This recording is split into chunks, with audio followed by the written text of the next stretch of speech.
तरी अवधान एकले दीजे, मग सर्व सुखासी पात्र होईजे. हे प्रतिज्ञोत्तर माझे उघड ऐका.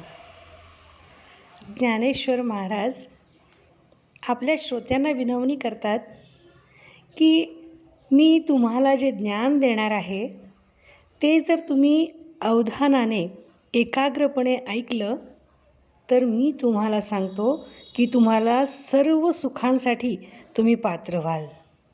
आणि हे प्रतिज्ञोत्तर माझे म्हणजे हे माझं वचन आहे असं त्यांनी त्या ठिकाणी आवाहन श्रोत्यांना केलं आहे. ते पुढे म्हणतात, वक्तृत्वा अवधानाचा होय चारा. म्हणजे जो वक्ता असतो त्याला श्रोत्यांचं लक्ष हा एक महत्त्वाचा पोषक चारा असतो.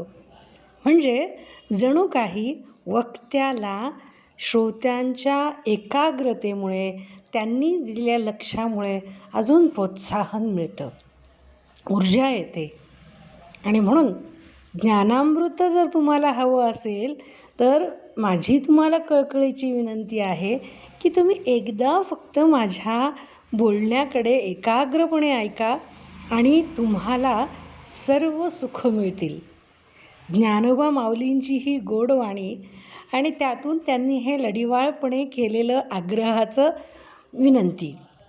खरोखरच ज्ञानेश्वरीमध्ये काही ओव्या अशा आहेत की एवढ्या मोठ्या व्यक्तींनी, एवढ्या ज्ञानी व्यक्तींनी श्रोत्यांना विनवणी करणं म्हणजे विद्या विनयेन शोभते, ही विनम्रता ज्ञानेश्वर महाराजांच्या स्वभावात, वाणीत, मनात होती.